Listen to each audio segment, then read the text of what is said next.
Fandoms? What are those about? Let's find out. Curious. What's that about? How does that work? Slink wants to know.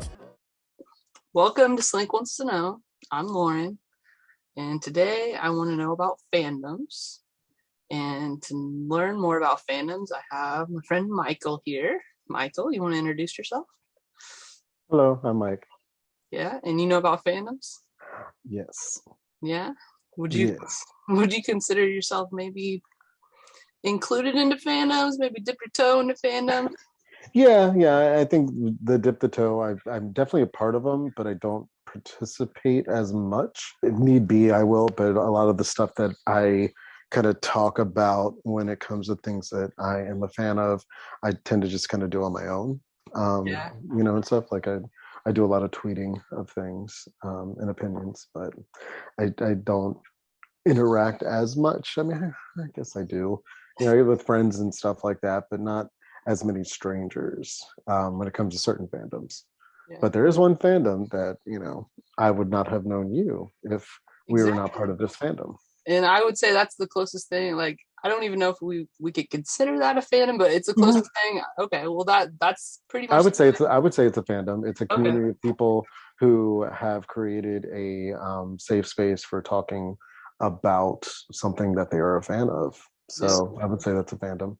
Well, and along those lines, I actually looked up what Wikipedia says about fandoms. I mean, that's like the, superb, go-to definition there. And it's a fandom is a subculture composed of fans characterized by a feeling of empathy and camaraderie with others who share a common interest.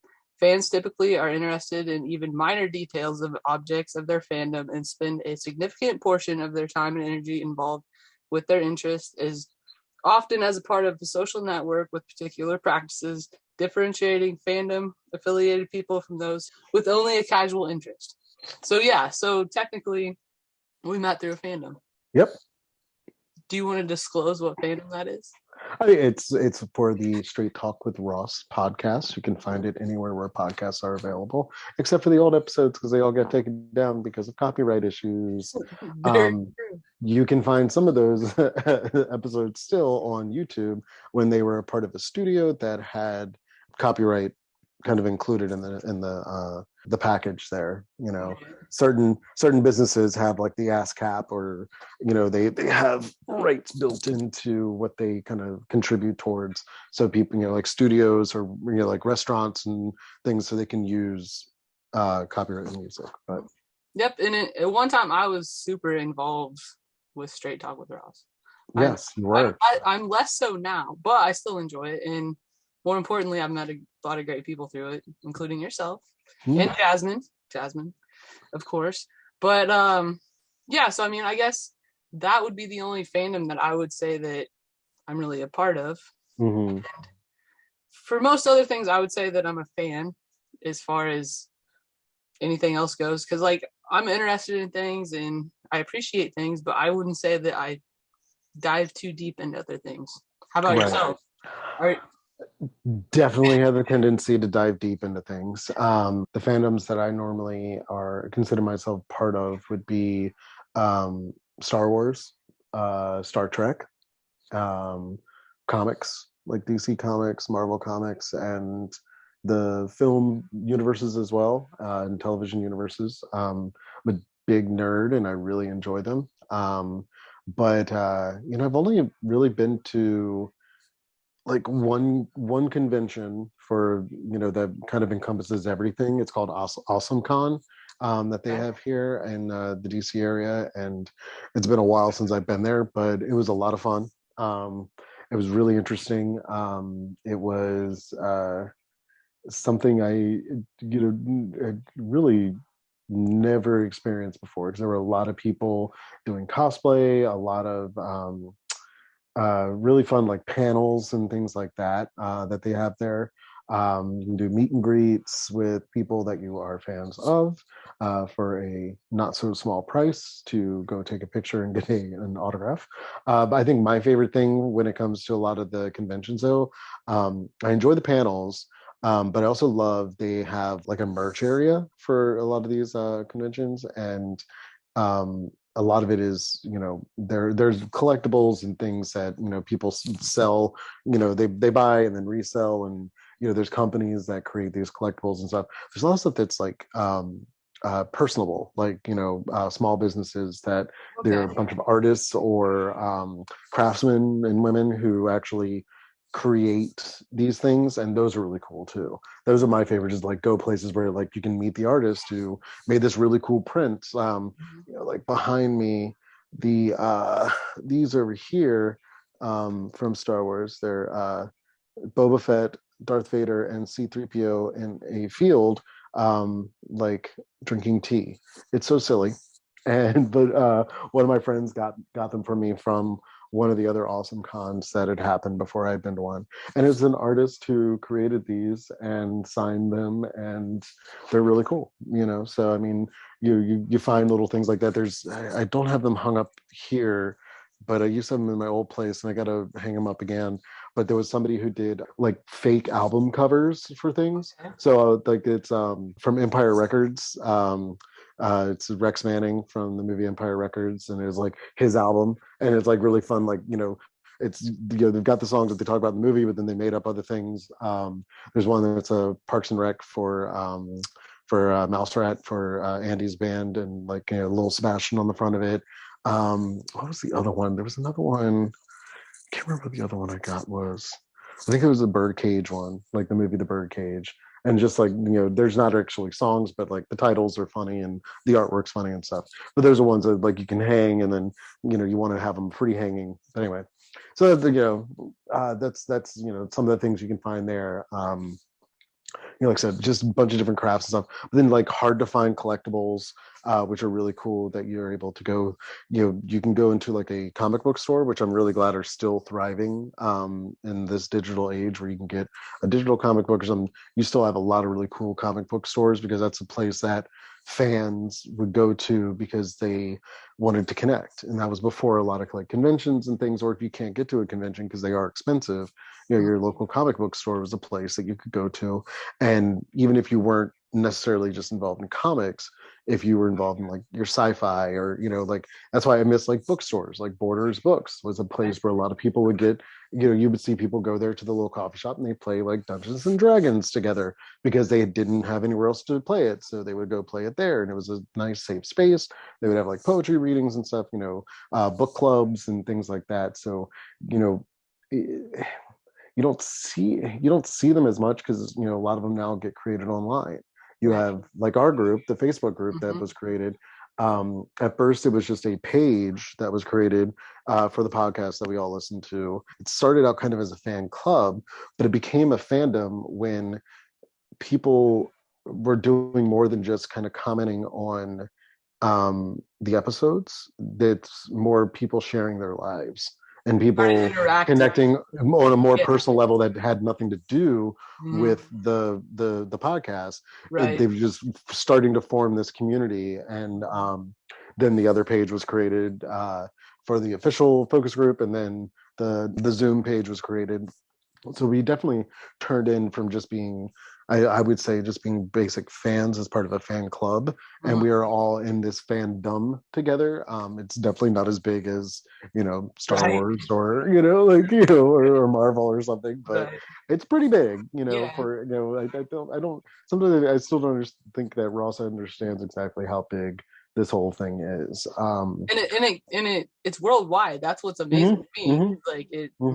Yeah, that is, and that's so kind of going back to like the fandoms that I'm a part of. I also I don't do as much on Facebook anymore, but I do have groups that I'm still involved in that are part of fandoms that I go and kind of, I don't really interact because a lot of stuff tends to end up getting silly and a lot of people end up arguing, but I do go there for like articles or like like rare photos that people would post, like behind the scenes kind of things, or early drafts of like prints and things like that, and like and comics and things. So that's kind of where my interaction kind of stays. When it comes to like that side of me, like that more like nerdy comic sci-fi kind of thing.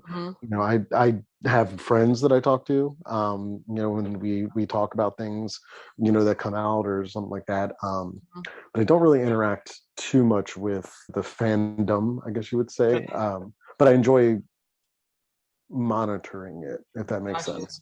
Like I like watching it and see, and if there is something that I would like to contribute, I will, but most of the time it's just I'm just kind of a lurker. Right. Well, and that's understandable. Yeah. You were talking about like with Straight Talk and with the other ones. I've mostly experienced positive things like through our group. There has been times when things have gotten a little stressful, I guess would be and at that point there were different groups created and people kind of find where they fit, and then it kind of turns out to be okay and people do their thing. And you were talking about kind of good experiences where you find like artists that express themselves through the fandoms and like the art. I've never paid attention to what's behind you. Like I knew what it was, but I'd never looked closely, and those are really cool.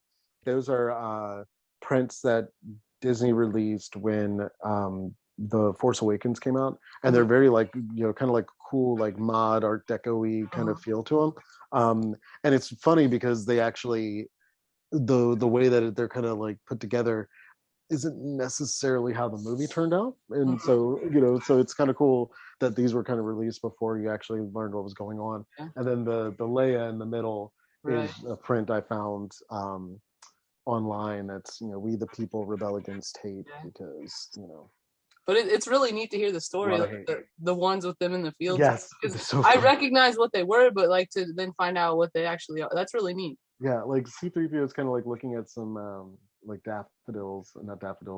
daisies. And then Darth Vader is sipping tea, and he's got his little pinky out. And then Boba Fett's knitting in the field. So and then it's just, they were hilarious when I saw them. I was like, this is so funny and so silly. So it's like, of course, I would frame them and put them up. But you've mentioned a few positives, and for me, the biggest positive is meeting people, meeting you guys, and like that. Can you think of any other positives through I mean, experiences in general? Yeah, I mean, it really is this this overall sense of community. When you feel like you are alone, or you are a little bit different, you can find like a really good community to be a part of. And I think that sometimes it also is easier because a lot of nerdy geeky people have social anxiety, and they don't necessarily interact face to face. So joining like these online fandoms is a really easy step to move forward for it. So I think I've seen that, especially like kind of going back with the Straight Talk group, seeing that in people, including yourself, people who were kind of interacting on the sidelines, but then as like we start doing these Zooms and you start getting more comfortable with each other, you start opening up, and you start being silly, and you start like for me, like life was strange, put it that way, and then 2020 happened, and it got even stranger, along with other things that were going on. And the Zoom group especially gave me an outlet to like meet people, because I'm not sure exactly what would have went on if I hadn't met you guys, to be honest. Like I don't know, I would have been sitting around by myself basically, because of what had happened in my life at that point in time. So I'm like, it was amazing to meet you guys and all that. So that's exactly true. Like it gives people a way of meeting like-minded people, I guess, with common interests and like that you might, and like where I'm at, there's not that many people around that I would interact with in the same way that I can with you guys. But, and that's one of the things that's kind of funny when you like kind of talk about the fandoms and like a convention and stuff like that too, is that you'll meet people each year that a convention's held. You may not interact with them the rest of the time, whether online or whatever, you could like friend them on Facebook, or they follow you on like Twitter or Instagram. You don't really interact as much, but then when you see each other again at the convention, it's like nothing's changed, and it's Right. just like seeing an old friend at camp again. That's Mhm. like, conventions to me definitely feel like summer camp. It's Yeah. just really weird. There's a lot of things going on. It's sensory overload, but at least it's indoors, and you're not getting you're not outdoors and having an allergy attack because of bees stung you. Like I said, I've really only been to one convention before, but I've as a fan, but I've been a moderator at other conventions Mhm. before, and it's very interesting to really see how these people interact with one another. And like, so the conventions I moderated are for anime, which I'm not as much fan of. I Right. enjoy it, I appreciate it, and I've definitely gotten a little more interested in it ever since I started doing the moderating for it. um but the cosplay for anime is so cool. Like, the things that people do, like some Yeah. of them just kind of like, ooh, does your mom know what you're wearing? But other stuff, it's like, they really do get like Yeah. so involved with things. And so I think that's also cool, because these people who, maybe are very quiet in their normal life, and, they maybe aren't the most outgoing, or they may not have as many extracurricular activities, Hmm. they end up going all out at these conventions. A form And of you can expression. see, Yeah. yeah, and you can see like just like the artistry and like the detail, and I mean, even like some basic things, they're still really cool to see people like feeling something and feeling this excitement, and showing their love and knowledge for something that they pour their life into. And that's, Right. when you're talking about fandom and pouring your life into things, I mean, there are fans who pour their lives into Hmm. things. Yeah. My life is, I have more things outside my fandom, but like anything new that comes out, like I'm in it, I'm immersed in it. No matter what other people think about it, some people may hate it. I tend to just kind of really find the enjoyment out of what's given to me, Hmm. because it's something that we all care about, and they're giving it to us, and it's new material. So why wouldn't we try to find something that we enjoy out of it? Why Right. spend your life being so like critical?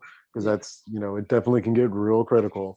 Fans are real crazy and real like clingy to what they love, and so when things change, Yeah. Yeah. God forbid you say something, because some of these people are Yeah. vicious. Which kind of goes along. That's my next question, is like, what are some of the negative things you've seen through like fandoms, like? I mean, you really find out who's a racist, who's a misogynist, who's homophobic, transphobic. Um, oof. It gets real. It can get real dark sometimes. Like, especially when it comes to men in a fandom, and if a female presenting character becomes a lead, or like, the hero of the story, they're very critical. Like, you wouldn't see them go this hard on if it was a male presenting character that Mhm. was introduced. Like, when it comes to Star Wars, when the new trilogy came out in 2015, there was some backlash because the main character, they said, was like a Mary Sue, which is, a female character who automatically becomes, without training, becomes, has a power, or can, just, out of nowhere, just start to, use a bow staff. And, where did this happen? We didn't get to see her train for this. It's fantasy. Like, it's not reality. Just, take those blinders off and like enjoy the fantasy for the fantasy. Because how many other stories does like a male character Just show just up and can do show up and, thing. yeah, and like, yeah.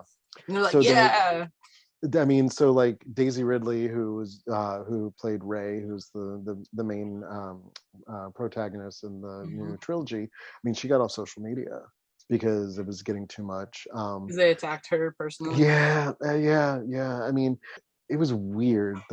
Like, it just got weird. And then the second movie, The Last Jedi, Kelly Marie Tran was introduced as a character, and everybody went right after her. And she was another one that they forced off social media, and there was no reason for them to do it. It was misogynistic. It was very anti-Asian hate. And it was sad. It was sad to kind of like when you see people being forced to leave a platform because the fans can't contain themselves. And I mean, you see that a lot though. I mean, not even just with like, sci-fi or superhero movies, but even like kids who are like big fans of like musicians, and then the musician starts dating someone and then they start sending that person death threats. Yeah. Did you really think that Justin Bieber was going to marry you? Because he doesn't know you. I'm Yeah. sorry. I'm sorry to Yeah. break that to you, but he doesn't know you. He It appreciates can, the money you give him for his albums, yeah. um, but you can't go after the next person he's dating, kind of thing. Yeah. That's death threats are illegal. You can't really harass people like that. So, Well, and that kind of goes into the next mm, question I had is like when within a fandom it seems to be like extreme loyalty towards like you're talking about Justin Bieber. So like mm, his fans or his fandom, I guess you could say, not so much necessarily his fans because fans don't necessarily equal fandom. no. I'm a fan of Justin Bieber. Mm. As funny as that I mean, sounds. I I mean, look at the hat you're wearing. You uh, scream Bieber. I do kind of have the Bieber look going You on. are a believer. I I can tell that. I mean, it started. People thought it was a joke at first, and it's like, no, I actually kind of like Justin Bieber. I mean, He's a bit whatever. of a mess, but he puts out good music. I mean, whatever. But it feels like I just like told a secret. But Ooh, anyways, but when it comes to that, coming out like of the Bieber closet.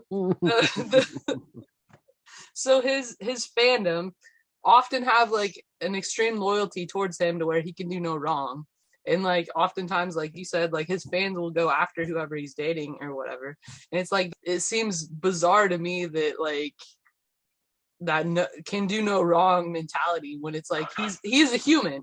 Yeah, Like when it I comes, mean, he's a person. when he and Selena Gomez broke up, like everyone went after her and like Yeah, it's sent like death threats because she broke his heart. And it's like, do you know the full side of like the full story? You yeah, don't. You once again, they don't know you. You yeah, don't hang out with them. yeah. Stop. That I is get it. Everyone is entitled to an opinion. That's great. But when the yeah, opinion becomes like dangerous and toxic, yeah. that's when you need to back off Uh-huh. and get off social media for a little bit and like join a gym or something. I don't know. Like But it's find like something new. it's that mentality when it's like the person or like the character is no longer a person or a character. It's like it's almost like they own them or something. They have some sort of right to them. And it's like at the end of the day, Justin Bieber is a person. Mhm. I mean, He's Straight Talk had the same thing. uh When different hosts would leave and then somebody new would come in, and people like, I miss so and so.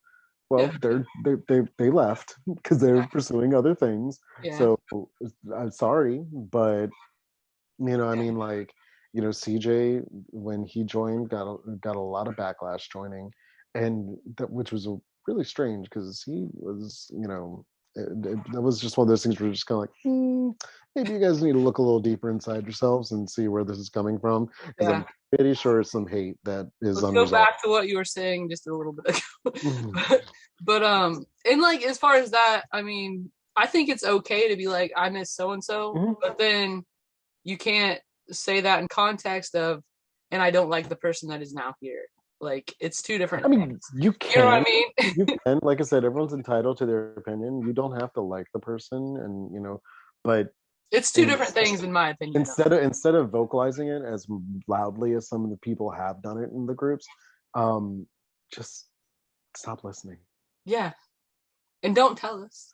Yeah, I mean, I get it. I understand. Not everyone needs to be a fan of everybody. Yeah. That's very Ross has said it before. It's very Pollyanna world when you want everyone to be happy, Yeah. and I would love everyone to be happy, but I know not everyone's going to be happy. And I think that it if you're not happy, then leave. Yeah. I mean, it sucks to say that, or just stop interacting as much. Like if you want to stay because you're really enjoying the people you've met, great, but stop spreading the toxicity and Mm. negativity when other don't yuck someone's yum. Yeah. Like, so I Yeah. mean, and you do see that sometimes where it's just kind of like, okay, I get it, you're not a fan of Malone, great, good for you, but if the other people are, so if they're saying how much they think he's funny, don't jump on in the comments and be like, I think he's awful. Yeah. He's so annoying and he's always complaining and he's just kissing Ross's ass or whatever. just stop. Don't get in the comments. And that goes for every, like, kind of jumping back into that, like the toxicity thing, like especially online in fandoms and like fan groups and stuff like that on Facebook, or even like tweets and like trending tweets for certain like fandoms and stuff. Think before you write, kind of thing. And everyone is entitled to their opinion, but sometimes it's counterproductive. Like, if you want to, don't jump on somebody else's, don't, once again, don't yuck someone's yum, kind of thing. Like, if someone posts something positive about something, don't jump in on their comments and start shitting on it. Start your own thread, and you can do all your shit talking on your own thread. But don't do it on somebody else's, because that's when then your toxicity and negativity starts breeding other toxicity, and then other people feel like they can just say what they want, and it just turns into somebody who deletes a post or deletes a comment or and they step away. And that's how fandoms get ruined. Are the people who love it too much and can't contain the fact that other people have opinions too, kind of thing. And there's not an easy balance, there's not an easy balance, there's not a good way to say. It's like, yes, you can have your opinion, but like, be mindful of other people. I don't know. And that's why I don't get as involved. Like, and that's something you don't see it a lot anymore with the straight talk stuff. Like, it kind of happened at the beginning. Every so often you'll get people depends on which age or whatever. And I think, and like, it's kind of, there is some of that extreme loyalty, and I think there is a place where you could post something that's constructive criticism. I think if you were tactful about it, but depending on where you posted it, it wouldn't be, no matter how tactfully you wrote whatever you were going to write, it wouldn't be seen as constructive criticism. Someone's going to take offense to something. So you might as well just keep it to yourself, and it's not going to do any good at this point. But I mean, and you can always start it with, in my personal opinion, this is not this is my personal criticism. You may not agree with me, great, but I mean, there is a way to turn off your comments when you want to post things like that. Turn off the comments. You can turn, or keep them open. Just know, but also, I've done it before where I'm just like, anything negative will be deleted. You can have your opinion, but if it gets too much and you're not going to actually going into the constructive criticism, and it's not going to actually create discussion and like a healthy debate, then I'll delete it and we're going to be done with it. And then you can hash it out, not just necessarily with the straight talk or whatever. I think there's genuine times when there has been things that have been needed to be said, and so, like, I don't know, but yes, there's a time. I don't know how much we want to really get into this, but you know what I mean. Yeah, there is. I mean, you see it all the time, and like I said, on Twitter and stuff, I see a lot of stuff come through, and the majority of people want to be positive, even when they're giving a criticism, and I think that's there's that is constructive criticism, and that's what it you can't just trash something. That's not constructive criticism. If you just because you don't like it doesn't mean that that it's valid, that it should not be liked by everybody, kind of thing, if that makes sense. But the majority of toxicity within a fandom unfortunately comes from cis straight white males, and you see other cis males from other ethnic backgrounds also give some hate too, but the majority are the cis white straight males, and a lot of it comes when there is somebody of color or different, of a female gender or female presenting gender, or somebody who's non-binary, and like there's a lot of people talking about the wokeness of like Marvel, Star Trek. There's a whole big thing with Star Trek, the new show Discovery that's been on. It's in the 3rd season right now, and it's constantly getting shit because its lead is a black female who they said was a Mary Sue, but she's not. Like, we see her training. Like she was, she was raised by, get real nerdy here. She was raised by Vulcans.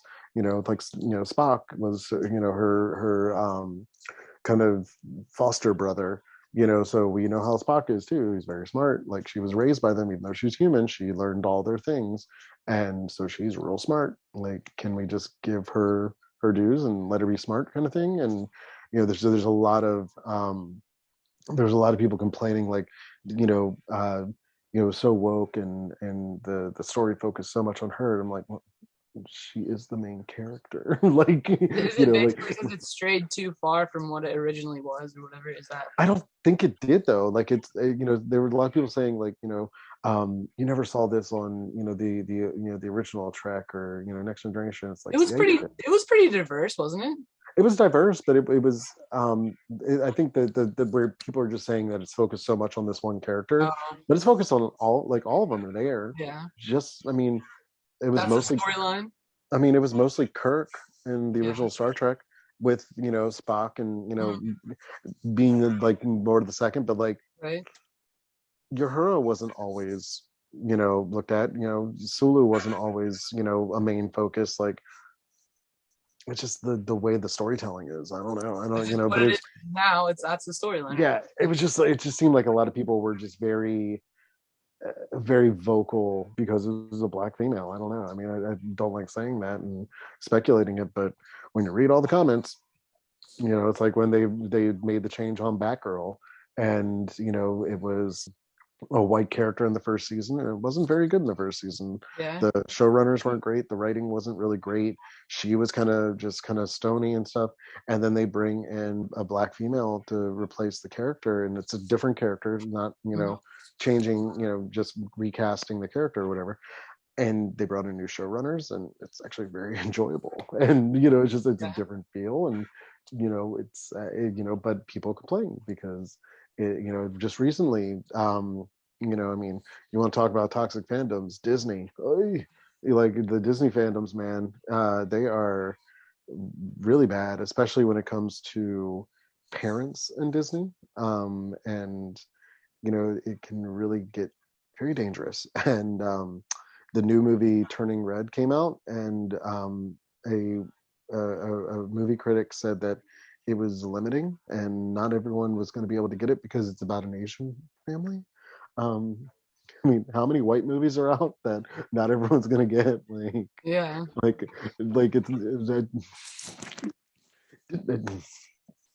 so I just was just kind of like, I thought we kind of moved past some of this stuff, but I mean, we don't move past it. We never do. I think there's always going to be toxicity within fandoms.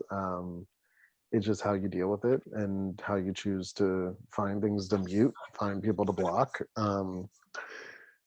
Kind of, scroll past it. Sometimes it's, what you want to jump in and you want to defend certain things and you want to stand up to these people, but then you also know that a troll is going to troll, and sometimes it makes it worse. And so just ignoring them just kind of pisses them off, and they kind of stop and find a different way to troll. Yep.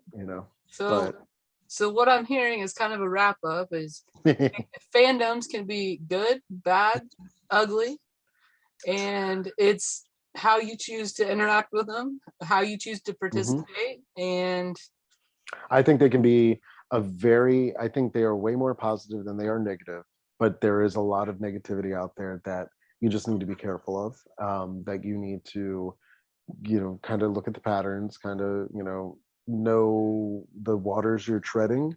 But in general, I think they are a very great way for communities to be discovered.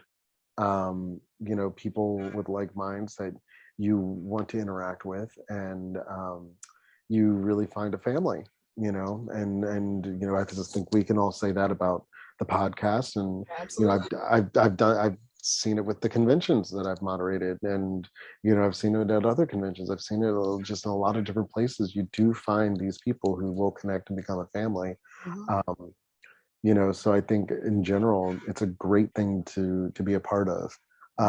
You just gotta be careful out in them streets, because people are gross.